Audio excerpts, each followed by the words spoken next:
ada manusia, bukan.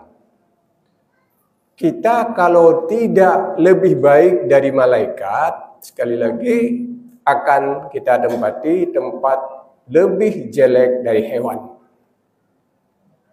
Karena Allah berfirman, laqad khalaqnal insana fi ahsani taqwim. Manusia Allah ciptakan dalam bentuk yang paling sempurna. Maka dalam kitab tafsir dijelaskan ahsani taqwim tersebut bukan hanya karena keindahan fisik kita, sehingga kita lebih ahsan dari hewan dan sebagainya, bukan. Tapi ahsani taqwim ini penilaian daripada seluruhnya, termasuk amal.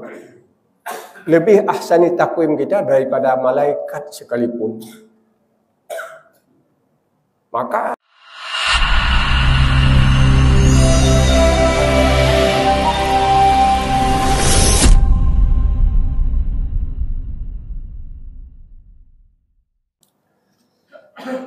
Assalamualaikum warahmatullahi wabarakatuh.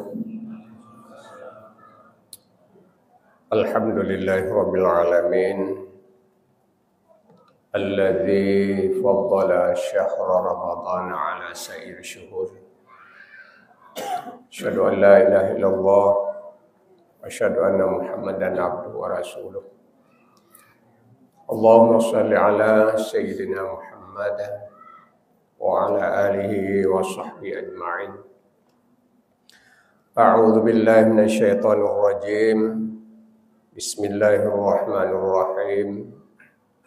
Wa laqad dara'na li jahannama katsiran minal jinni wal ins lahum qulubun la yafqahuna biha wa lahum a'yunun la yubsiruna biha wa lahum adhanun la yasma'una biha. Ulaika kal an'ami bal hum adall. Sadaqallahul azim. Puji serta syukur kehadirat Allah Subhanahu wa taala atas segala limpah rahmatnya.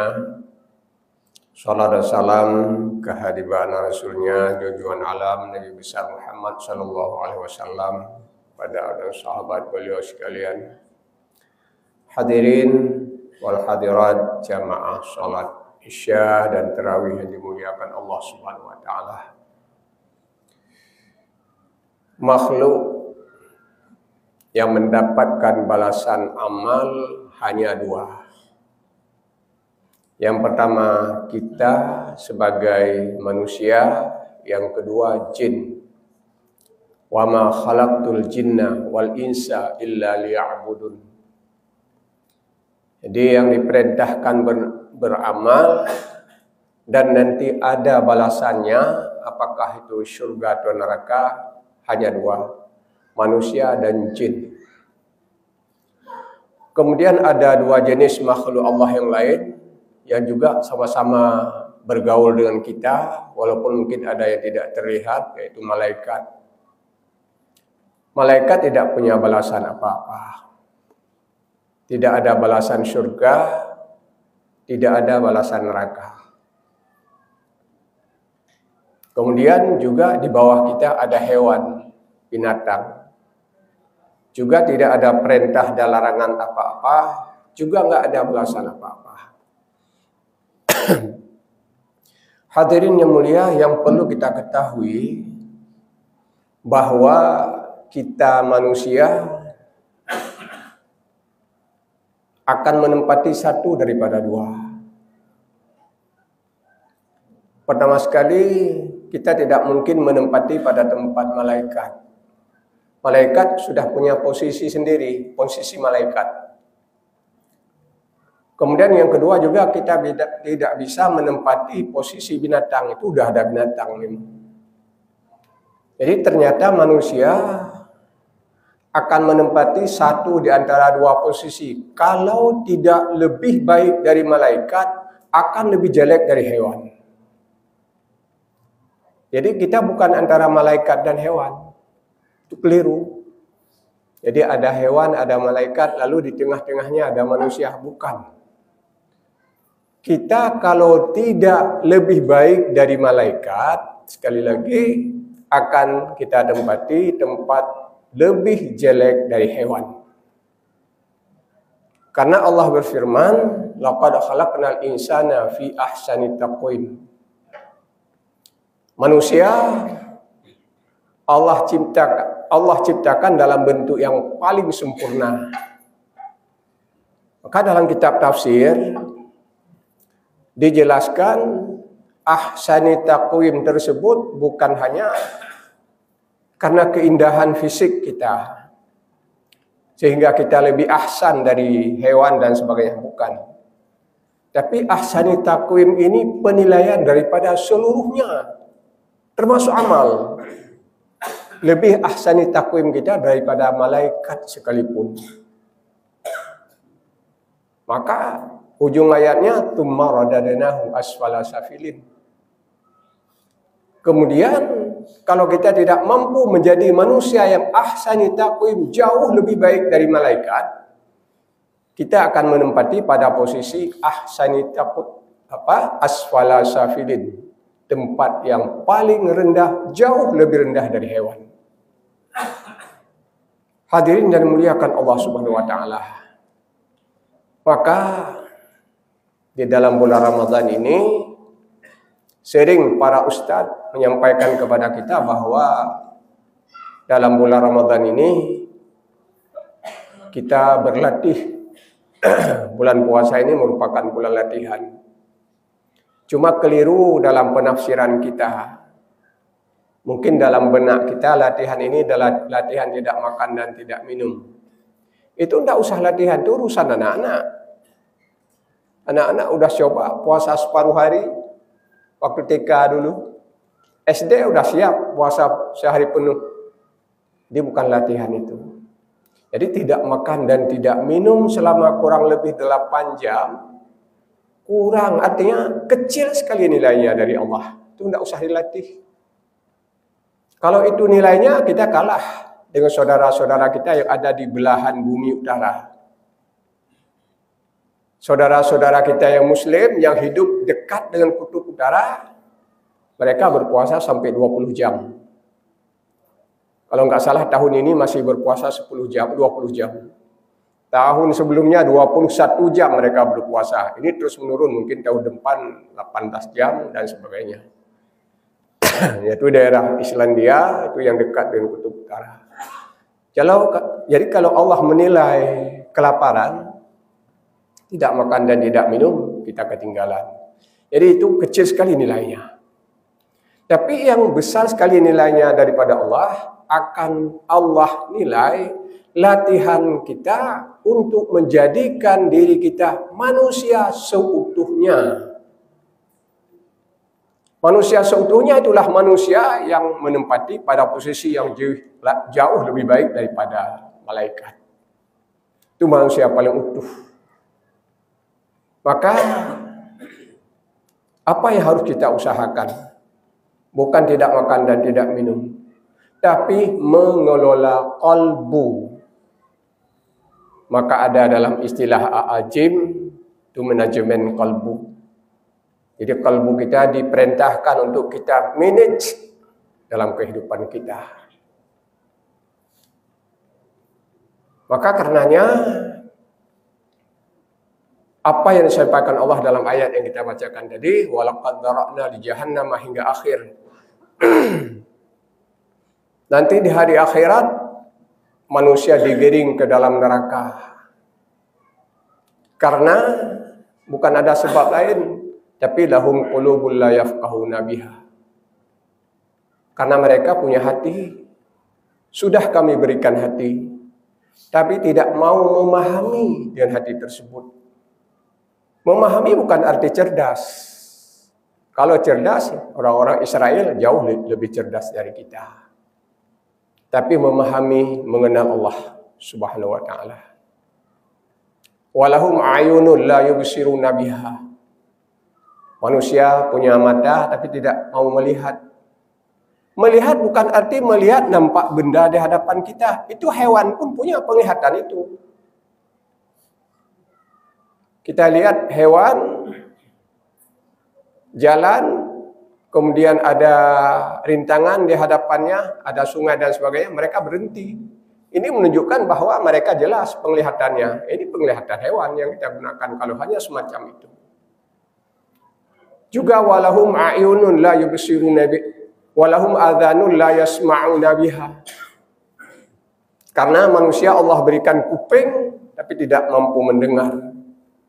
Ini bukan arti mendengar suara seperti ini, mendengar klakson mobil. Ini seperti tadi juga, hewan jelas, lebih jelas mereka mendengar dari kita. Kita lihat ada segerombolan lembu tidur malam di tengah jalan, datang mobil, pelangi, klakson, mereka minggir semuanya. Ini menunjukkan bahwa kuping mereka mendengar.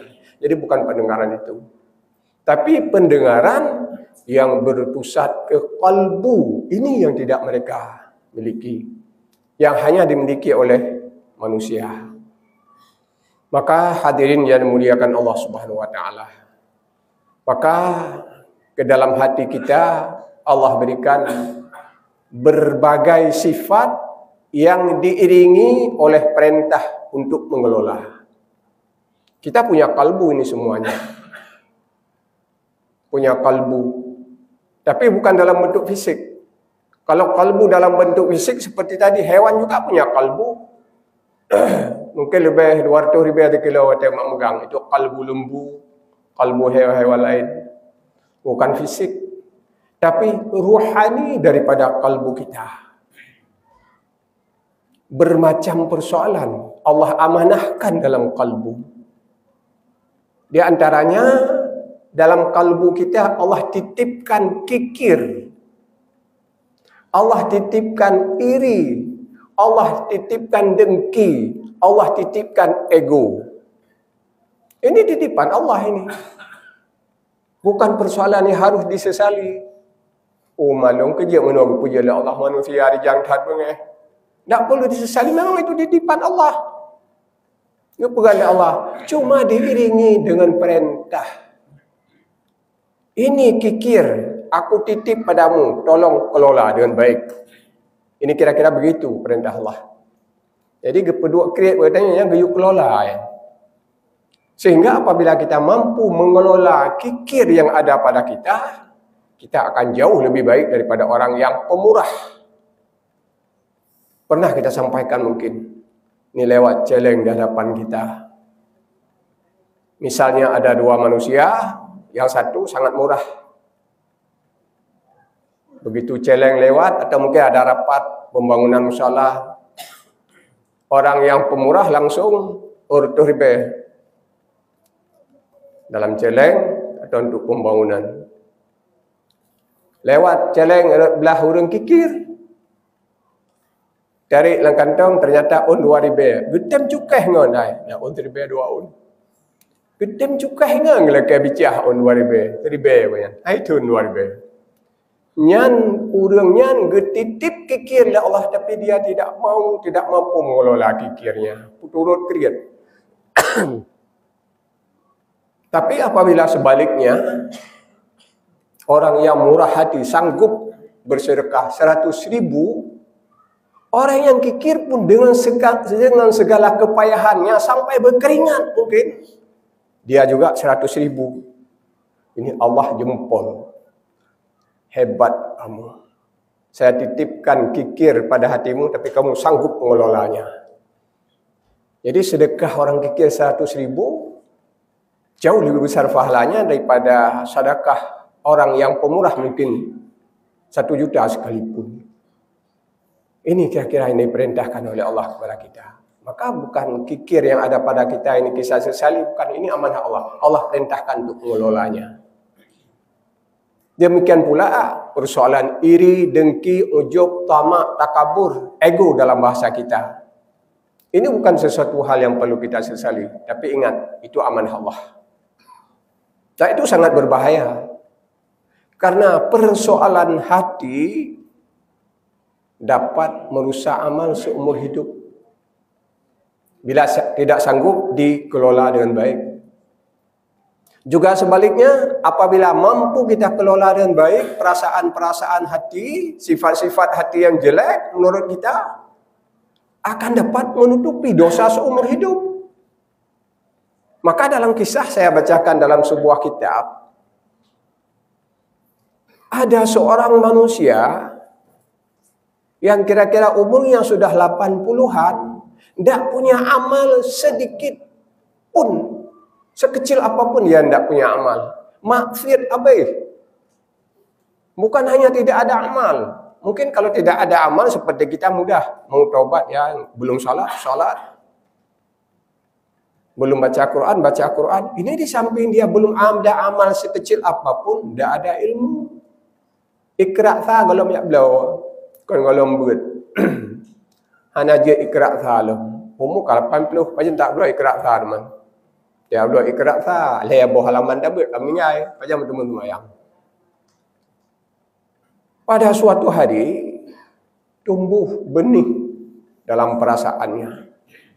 Timbul perasaan dalam hati orang yang maksiat, yang belum ada amal sekecil apapun. Kira-kira bunyi perasaan hatinya, dalam hatinya dia berkata bahwa sampai saat ini, ya Allah ya Rabbi, saya belum punya amal sedikit pun kepadamu. Dan penuh dengan maksiat. Tapi sampai mati lagi nyobek, ya Allah, nyantimu jeruh dan. Maksiat tak lun. Dia menyadari, rendah diri, menyadari dia sangat maksiat. Cuma permohonan Allah yang mampu hipu lagi sampai mati, baik ya Allah. Lain tak ada kemampuan, mau taubat, mau kerjakan apa dia? Itulah taubatnya. Begini keadaan sampai aku meninggal, jangan ya Allah. Ini satu. Kemudian ada lagi satu orang manusia yang sebaliknya sudah beramal soleh. Juga kurang lebih 80 tahun. Anak pray, sembahyang tarawih, sembahyang berjamaah, tahajud, istiqarah, baca Quran, puasa sunat. Tak pernah absen. Tapi pernah pada suatu ketika, di saat berjumpa dengan seorang yang maksiat seperti tadi, timbul juga dalam hatinya bahwa dia lebih baik daripada orang ini. Ya, apakah yang nak tahu nerakanya, kaduk rak belum, jiik bebe maksiat belum, menalah kira-kira dalam perasaan. Maka turun perintah Allah kepada malaikat, yaitu di mana sebelumnya orang yang beramal ini yang 80 tahun sudah beramal 80 tahun, dia sebagai orang soleh terkenal di kalangan Bani Israel, itu kejadiannya. Yang satu lagi yang maksiat juga Bani Israel, sudah terkenal juga dia orang yang sangat maksiat. Turun perintah Allah, wahai malaikatku, tolong tukar label hambaku. Jadi dua orang hambaku yang sudah punya label dari awal. Ini labelnya maksiat, kurang maksiat. Yang satu lagi labelnya orang soleh. Hari ini tolong turun, tukar labelnya. Maka getar malaikat gepluk label soleh, bak orang soleh, jak dipek ini bak orang maksiat. Ini yang orang soleh. Gepinah label maksiat ini, getipek bak orang soleh. Wahai malaikatku, hari ini itulah orang yang soleh, itu orang maksiat. Kan luar biasa. Ana sempat mensabuh rakaat pijit guru soleh. Tapi tanya baik nak tempuh jalannya, itu hidayah namanya. Mungkin tanya perlu baik payah amal berpijit guru soleh. Itu tidak mungkin. Ini bukan untuk diusahakan. Tapi itulah kira-kira contoh apa namanya pengaruhnya hati itu sangat luar biasa. Tidak sempat beribadah, tapi karena hatinya sangat baik, satu saat sekalipun, sekejap, Allah ampuni seluruh dosanya 80 tahun. Yang tirote karena ego, ya kan ego tadi. Udah hanya ibadah merasa hina. Godnya yang lebih betul, merasa ego.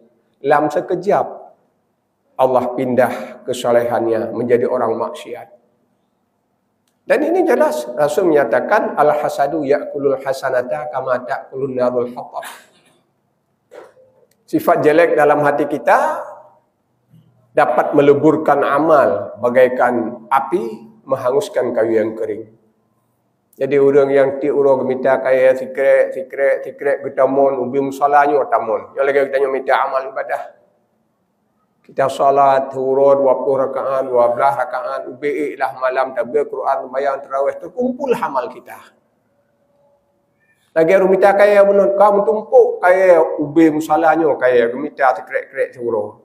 Cukup susah bak minta sikret hurud yang tinggal mutamun beno. Tapi untuk menghabiskannya tidak susah, cukup sebatang korek api. Chat kes ini dia 15 menit selesai.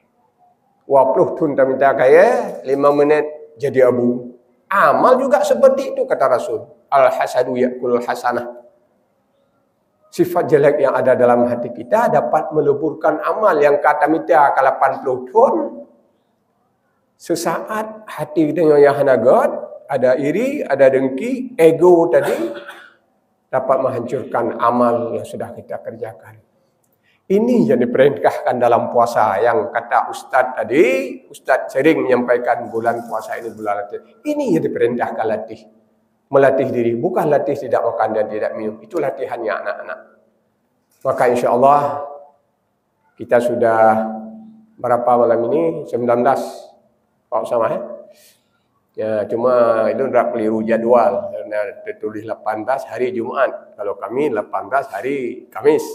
Jadi saya lihat jadwal, rupanya tertulis Senin 30 Syakban ya. Sebenarnya Senin bukan 30 Syakban, 1 Ramadan. Karena beda pergantian tanggal dengan bulan Masehi. Kalau bulan Masehi pergantian tanggal jam 24. Pergantian tanggal bulan ini terbenam matahari.